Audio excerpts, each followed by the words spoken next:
Bismillahirrahmanirrahim. Assalamualaikum warahmatullahi wabarakatuh. Perkenalkan, nama saya Astrid Olianisia dengan NIM 2021 050 101035. Dalam video kali ini saya akan menjelaskan materi yang saya telah pelajari dalam pengantar akuntansi. Materi pertama, Undang-Undang Sarbanes-Oxley Pengendalian Internal dan Kas. Pengertian Sarbanes-Oxley Act Sarbanes merupakan undang-undang pelaporan dan tata kelola perusahaan berstandar Amerika Serikat. Hal-hal yang diatur dalam SOA tentang akuntansi, pengungkapan, dan pembaharuan governance yang mensyaratkan adanya pengungkapan yang lebih banyak mengenai informasi keuangan, keterangan tentang hasil-hasil yang dicapai manajemen, kode etik bagi penjabat di bidang keuangan, pembatasan kompetensi eksklusif, dan pembentukan komite audit yang independen. Selain itu, diatur pula mengenai hal-hal sebagai berikut. Yang pertama, menetapkan beberapa tanggung jawab baru kepada Dewan Komisaris, Komite Audit, dan pihak manajemen. Dan yang kedua, mendirikan The Public Company Accounting Oversight Board, sebuah dewan yang independen dan bekerja full-time bagi pelaku pasar modal. Yang ketiga, penambahan tanggung jawab dan anggaran SEC secara signifikan. Yang keempat, mendefinisikan jasa non-audit yang tidak boleh diberikan oleh KAP kepada klien. Yang kelima, memperbesar hukuman bagi terjadinya koruptor fraud. Dan yang keenam, masyarakat adanya aturan mengenai cara menghadapi conflict of interest. Yang ketujuh, menetapkan cara beberapa persyaratan pelaporan yang baru. 2. Pengadilan internal. Pengertian pengadilan internal secara luas diartikan sebagai prosedur-prosedur serta proses-proses yang digunakan perusahaan untuk melindungi aset perusahaan, mengelola informasi secara akurat, serta memastikan kepatuhan kepada hukum dan peraturan yang berlaku. B. Tujuan pengadilan internal: perlindungan terhadap aset, informasi bisnis akurat, kepatuhan pada hukum dan peraturan yang berlaku. C. Elemen-elemen dalam pengadilan internal: 1. Lingkungan pengadilan. 2. Penilaian risiko. 3. Prosedur pengendalian. 4. Pengawasan. Dan yang kelima, informasi dan komunikasi. Pengendalian kas terhadap penerimaan dan penyebaran atau pembayaran. A. Pengendalian terhadap penerimaan kas. 1. Kas yang diterima dari penjualan tunai. Yang kedua, kas yang diterima melalui cek atau giro. Dan yang ketiga, kas yang diterima melalui transfer dana elektronik kas. B. Pengendalian terhadap pembayaran kas. 1. Sistem voucher. 2. Transfer elektronik. 3. Rekening bank sebagai alat pengendalian terhadap kas. Yang keempat, dana kas keperluan kecil. Dan yang kelima, pelaporan kas dalam laporan keuangan. Materi kedua yaitu akuntansi piutang. A. Pengertian piutang. Piutang adalah tagihan yang ditunjukkan baik itu kepada individu maupun kepada perusahaan lain yang diterima dalam bentuk kas. Secara umum, piutang timbul dari transaksi penjualan barang atau jasa secara kredit. Piutang juga timbul ketika suatu perusahaan memberi pinjaman uang kepada perusahaan lain dan memberi promosi atau wesel ataupun beberapa transaksi lainnya. Klasifikasi piutang.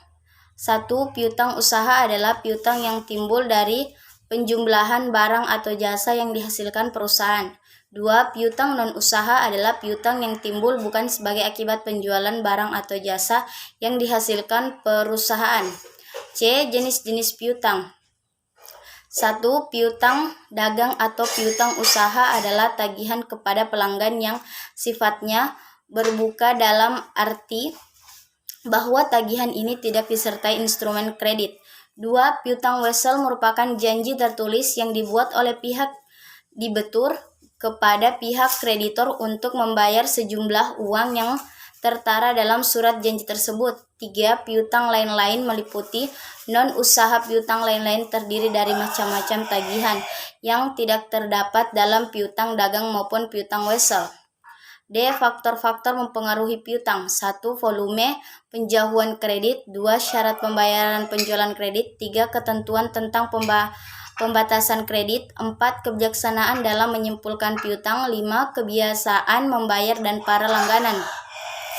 Pencatatan piutang dan metode penaksiran piutang tak tertagih atau kerugian piutang. Catatan akuntansi yang digunakan untuk mencatat transaksi yang menyangkut piutang yaitu jurnal penjualan, jurnal retur penjualan, jurnal penerimaan kas, dan kartu piutang. Pengakuan dan pencatatan kerugian piutang.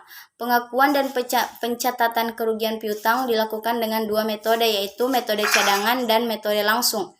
Bagi perusahaan yang senang melakukan spekulasi, maka piutang yang belum jatuh tempo atau belum dibayar oleh penerima jasa atau pembeli produk perusahaan, maka biasanya perusahaan melakukan hal-hal sebagai berikut, yaitu yang pertama, menjaminkan piutang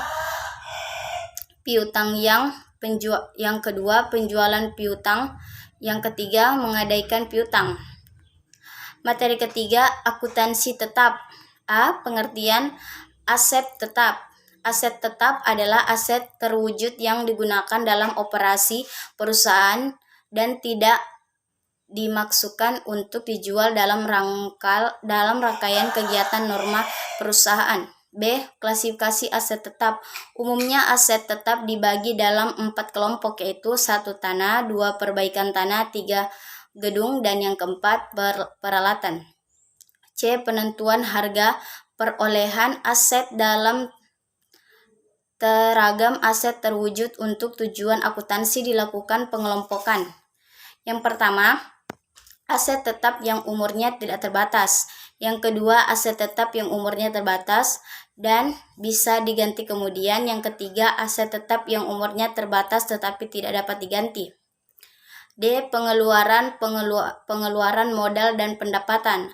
Pengeluaran akuntansi terhadap pengeluaran yang berhubungan dengan perolehan dalam penggunaan aset tetap dibagi menjadi dua, yaitu capital expenditure dan revenue expenditure.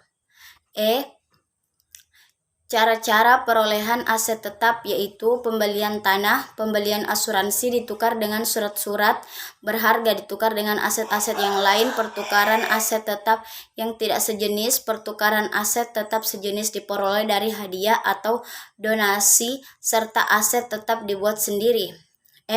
Konsep aset tetap menurut pernyataan standar akuntansi keuangan, aset tetap adalah aset berwujud yang memenuhi kriteria sebagai berikut. Pertama, masa manfaatnya lebih dari 1 tahun. Kedua, digunakan dalam kegiatan perusahaan yang kegiatannya dimiliki tidak untuk dijual kembali dalam kegiatan normal perusahaan yang tidak berakhir nilainya cukup besar. Materi keempat, akuntansi aset tak berharga. Pengertian aset tak terwujud adalah hak-hak istimewa dan ketentuan kompetentif yang timbul dari pemikiran suatu aset yang berumur panjang yang tidak memiliki wujud fisik tertentu. Karakteristik aset tidak terwujud.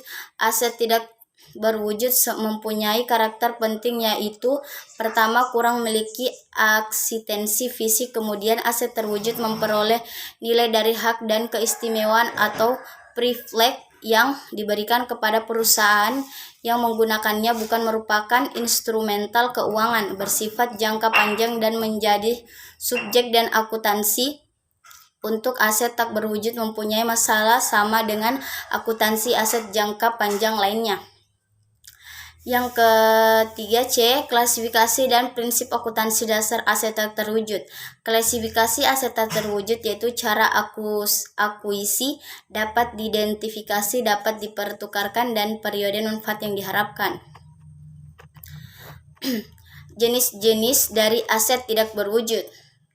Menjelaskan bahwa terdapat beberapa jenis aset tidak berwujud yang seringkali dikelompokkan menjadi 6 kategori besar, diantaranya yaitu aset tidak berwujud yang berhubungan dengan pemasaran, kemudian berhubungan dengan pelanggaran, kemudian dengan seni, dengan kontrak, dengan teknologi, dan yang terakhir yaitu goodwill.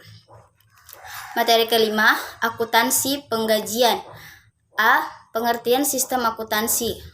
Sistem akuntansi adalah organisasi formulir catatan dan laporan yang dikoordinasi sedemikian rupa untuk menyediakan informasi keuangan yang dibutuhkan oleh manajemen guna memudahkan pengelolaan perusahaan.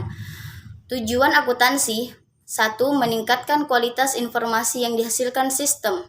2. Untuk meningkatkan pengendalian akuntansi dan cek internal. Dan yang ketiga, untuk menekan biaya derisikal untuk menyelenggarakan catatan. C. Unsur-unsur sistem akuntansi. Unsur-unsur sistem akuntansi yaitu terdiri dari formulir, jurnal, buku besar, buku pembantu, dan laporan. D. Sistem akuntansi penggajian. Sistem akuntansi penggajian pada perusahaan yang pada umumnya dapat digolongkan menjadi 3, yaitu sistem gaji tetap dengan variasi, sistem gaji upah variabel. E. Catatan akuntansi yang digunakan dalam pencatatan penggajian dalam pengupahan. 1. Jurnal umum dalam penjagaan gaji dan upah. 2. Kartu harga pokok produk catatan. 3. Kartu biaya catatan. Dan keempat, kartu penghasilan karyawan catatan. Penerapan sistemnya: akuntansi penggajian pada perusahaan-perusahaan dilakukan dengan cara yang secara manual dan cara komputerisasi. Fungsi-fungsi yang terkait dalam sistem akuntansi penggajian yaitu ada fungsi kepegawaian, fungsi pencatatan waktu, fungsi pembuatan daftar gaji dan upah, dan fungsi akuntansi. Dokumen yang digunakan dalam sistem akuntansi penggajian yaitu dokumen pendukung perubah gaji dan upah, dan kartu jam hadir, kartu jam kerja, daftar gaji, dan daftar upah. Materi ke-6, akuntansi untuk persekutuan. A. Pengertian persekutuan. Persekutuan adalah suatu penggabungan di antara 2 orang badan atau lebih untuk memiliki bersama-sama dengan menjalankan suatu perusahaan guna mendapatkan keuntungan atau laba. Tujuan pendirian persekutuan biasanya adalah untuk memperluas usaha dan menambah modal agar lebih dapat bersaing dengan perusahaan-perusahaan lain serta meningkatkan laba. B. Karakteristik persekutuan. 1. Mutual agent. 2. Limited life. 3. Unlimited liability. 4. Ownership of an insert. 5. Participation on partnership. 6. Right of dispose of partnership. Dan yang ketujuh, mutual liability.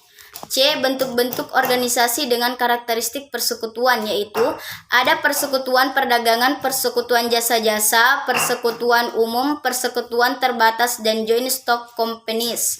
Perjanjian persekutuan akuntansi dasar. Dalam persekutuan tertentu harus ada perjanjian sebagai dasar pijakan pembentukan persekutuan tersebut. Pada perjanjian persekutuan berisi tentang nama persekutuan, anggota, tanggal berdiri, sifat, serta bidang usaha.